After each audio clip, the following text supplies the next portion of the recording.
नमस्कार। आज पुनः एक बार आप दर्शकों के सामने उपस्थित हूँ। पानी टंकी चौक स्थित जनक आयुर्वेद अनुसंधान एवं चिकित्सा केंद्र में डॉक्टर ललन तिवारी वैद्य जी के साथ। आज मैं रत्न पर कुछ पूछना चाहता हूँ। वैद्य जी, ये बताइए आयुर्वेद में रत्नों का क्या महत्व है? जी, सारे दर्शकों को नमस्कार, आपके टीम को भी धन्यवाद। आयुर्वेद में रत्न का पढ़ाई होता है। अच्छा, अब होता है कि नहीं, लेकिन पहले होता था। गहन अध्ययन कराया जाता था, रत्न का पहचान कराया जाता था। असली नकली रत्न का पहचान हम लोगों को कराया गया है। सब सारे रत्न का असली नकली पहचान करा देंगे। और नक्षत्र का सीधे शरीर पर प्रभाव पड़ता है। अच्छा, इसलिए उस नक्षत्र के काट के लिए जो रत्न होते हैं, जिस नक्षत्र के प्रभाव से जो रोग होता है, उसके काट के लिए जो रत्न होते हैं, उस रत्न को उस रोग में दिया जाता है।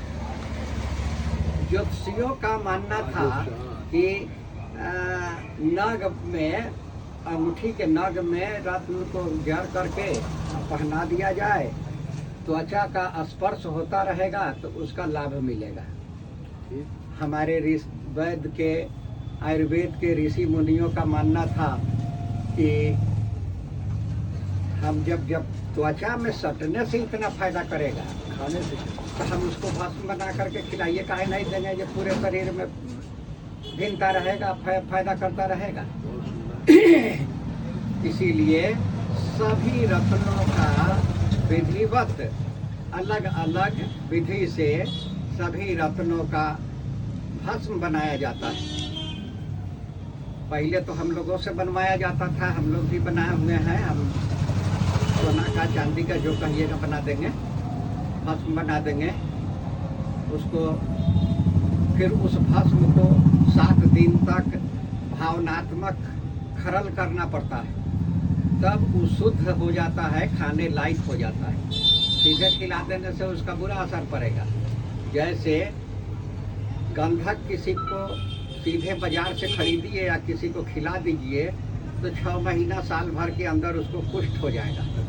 और उसी गंधक को भावना दे करके, उसका शुद्धिकरण करके आप कुष्ठ रोगी को खिला दीजिए तो कुष्ठ रोगी भी ठीक हो जाएगा उसी गंधक से। उसी तरह यदि किसी को कफ संबंधी बीमारी है तो आयुर्वेद समझता है कि बृहस्पति के दोष से हुआ है, तो उसमें पुखराज का प्रयोग किया जाता है। पुखराज यदि महंगा है, उपलब्ध नहीं हो सके, तो भारंगी का उपयोग किया जाता है। भारंगी, काष्ठ रत्न, काष्ठ रत्न, जिसको हाँ, काष्ठ तो रत्न। भारंगी का उपयोग किया जाता है। भारंगी खिलाने से या स्पर्श करने से उससे तनिको कम फायदा नहीं करता है जितना पुखराज करता है। अच्छा, यदि पेट किसी का गड़बड़ हो तो समझा जाता है कि राहु के गड़बड़ी से ही हो रहा है। तो जैसे क्रोनिक डिसेंट्री, हाँ। लोग के भाषा में, हमारे भाषा में उसको अतिसार कहिए, अतिसार। संग्रहणी कहिए, लोग के भाषा में कहिए कि क्रोनिक डिसेंट्री। उसमें गोमेद का प्रयोग किया जाता है। वो भी काष्ठ। हाँ, यदि त्वचा में किसी को त्वचा रोग हो गया है, शरीर उजला हो गया है, एक्जिमा हो गया है, जीर्ण हो गया है, कुष्ठ भी हो गया है, तब भी वो सूर्य संबंधी बीमारी है।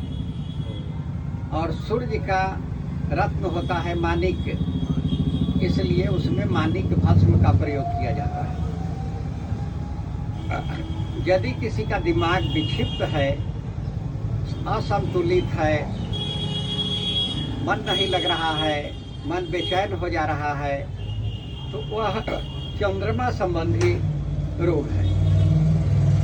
उसमें या तो पहनाया जाता है या मोती भस्म खिलाया जाता है।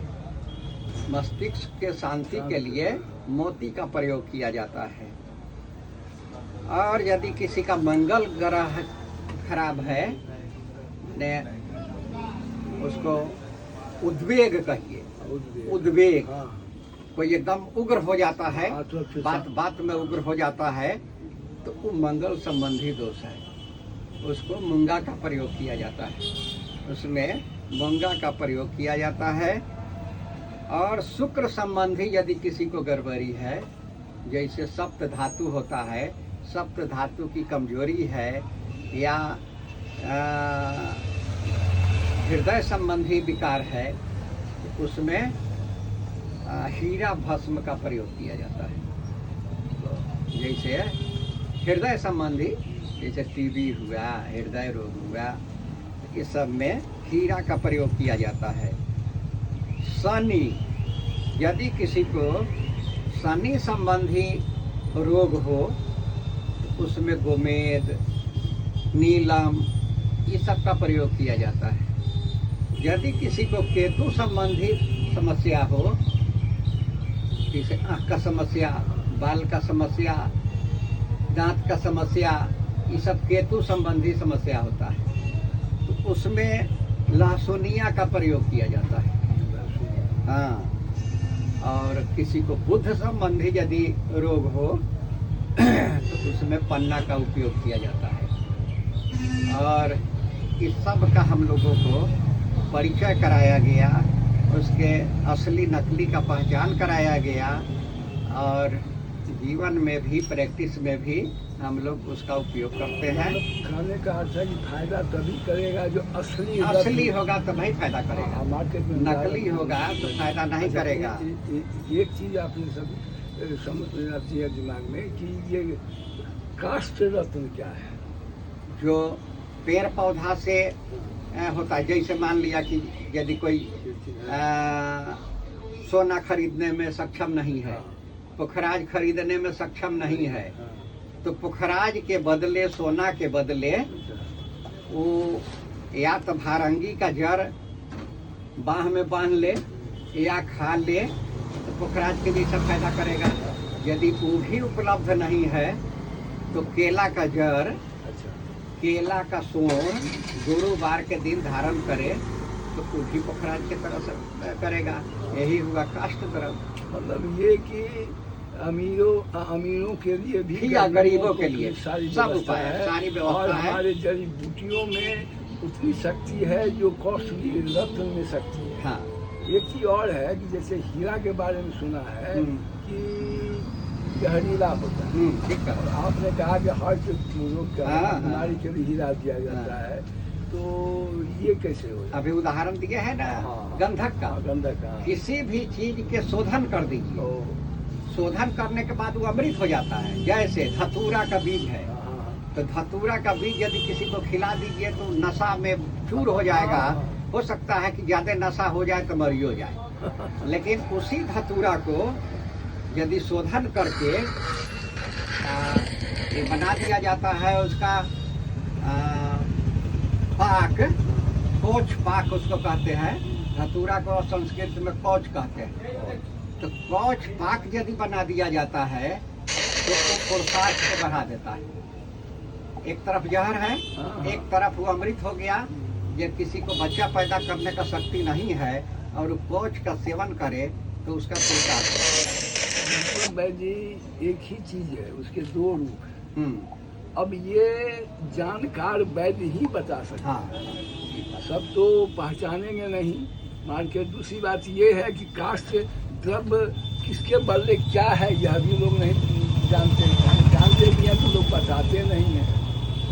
तो यह सब इसीलिए हम आपको बता दिए हैं और लोग को भी कहते हैं कि ये बताने से हमको कोई लाभ नहीं है। आपको क्या लाभ? आपको जय दिन का है तय दिन का जीवन है, हम मर जाए तो इस वीडियो से आप लोग लाभ उठाते रहे। तो दर्शकों, आपने देखा कि रत्न सिर्फ औंठी में पहनने की वस्तु नहीं है, बल्कि वो खाने की भी चीज़ है जो वैद्य जी ने बताया, जैसे मोतिया पहनते हैं, पुखराज पहनते हैं, लेकिन सबको उसको भस्म करके खिलाया भी जाता है जो ज़्यादा सटीक होता है। वैद्य जी ने यह भी कहा कि जो गरीब है, जो पुखराज और मोती और लहसुनिया और बहुत से ऐसे रत्न है जो नहीं खरीद सकते, उसके लिए काष्ठ रत्न जो है वो बताया, जो सब जगह उपलब्ध है।